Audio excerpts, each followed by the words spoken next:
ikalimang State of the Nation Address ni Presidente Rodrigo Duterte ay nagbabala siya sa mga telecommunication company sa bansa. Partikular na rito ang Smart at Globe na tila nilalaro umano at pinagkikitaan lamang ang mga mamamayan. Sinabi ng Pangulo na maging siya ay biktima ng palpak na serbisyo ng mga ito. Kaya naman ay nagbabala ang Pangulo na maaaring kumpiskahin ng pamahalaan ang mga airwave at linya ng mga ito kung hindi nila mapapabuti ang kanilang serbisyo hanggang December. Panoorin natin ang iba pang mga detalye sa video ito. If you are not ready to improve,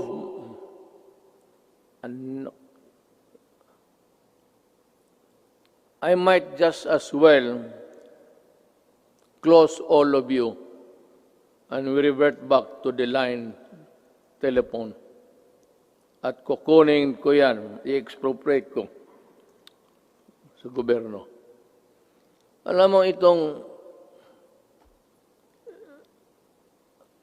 I'll be straight, smart, pati itong Globe, ilang taon na ito?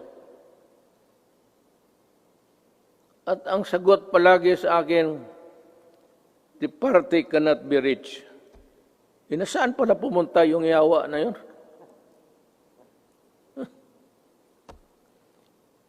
Kung ganun lang naman ibigay ninyo sa amin, we are a republic, a sovereign country. Bear that in mind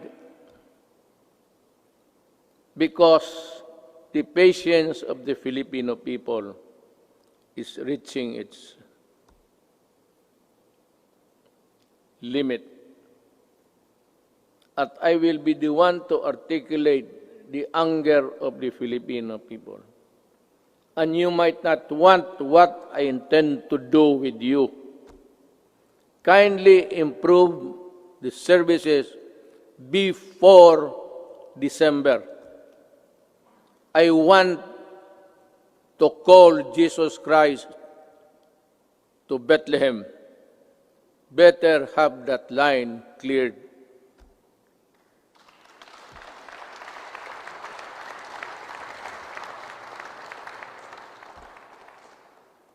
Alam sa totoo ng adre na po, ano ako sa inyo. I have been a citizen of this country and parang nilalaro lang ninyong, kayong may pera. Puta. May pera kayo, negosyo kayo. Wala kayong pera, putang, umalis kayo dito. You give us half deals, half cooked transactions, lousy service. Tapos ang tao nagbabayad.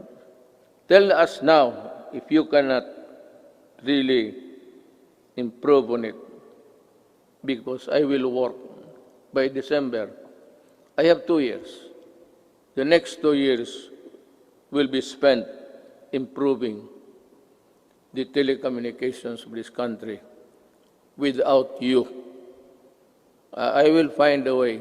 I will talk to Congress and find a way how to do it.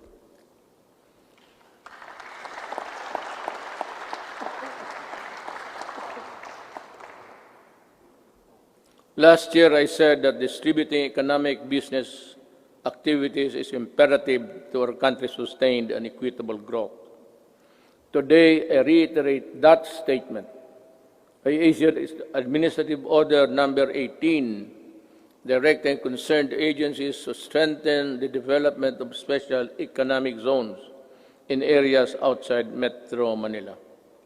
I also issued Executive Order Number the same, 114, to institutionalize the Balik Probinsya Bagong Pag-asa program.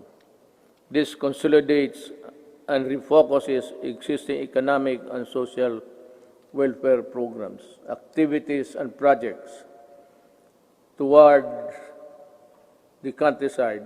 It is also an international agency council headed by Executive Secretary Salvador Medialdia, which will create a framework for the effective implementation of the project. Kung hindi ninyo ako naiintindihan sa sinabasa ko, mas lalo ako.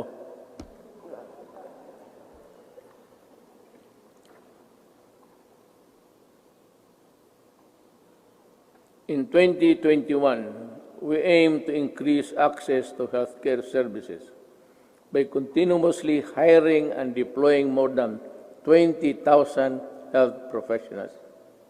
This will augment health workforce in LGUs, particularly in isolated and disadvantaged areas. We will implement projects to establish and improve barangay health stations, rural health units, and other healthcare facilities. And we will need to address internal security. We are pursuing a whole of the nation approach to bring peace and order, development in the countryside. We need to provide intervention and implement the barangay development program. This will provide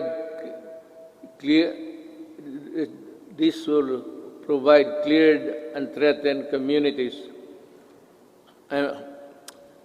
This refers to a program where the armed forces would play a vital role in the one nation approach. This is what it's meant by this. And that every agency of the government, including the armed forces of the Philippines, should participate. And I am aware of the skirmishes and the assassination of our soldiers. And I said, correct this so that we can proceed with the barangay implementation as fast as possible. We have made significant strides in the past 4 years, but we need the support of local government leaders. We need your help to implement the barangay development program. Certain sectors expressed concern when I declared martial law in Mindanao and its extension 3 times. But 2019 ended without my office requesting any further extension. Martial law in Mindanao ended without abuses by the civilian sector, by the police, by the military. But only because this time I know that they know how to love the country. I thank Congress for the support to these administration programs. Congress has been very productive, but much more remains to be done. You know, actually, my speech, if we followed it carefully, it's all a plea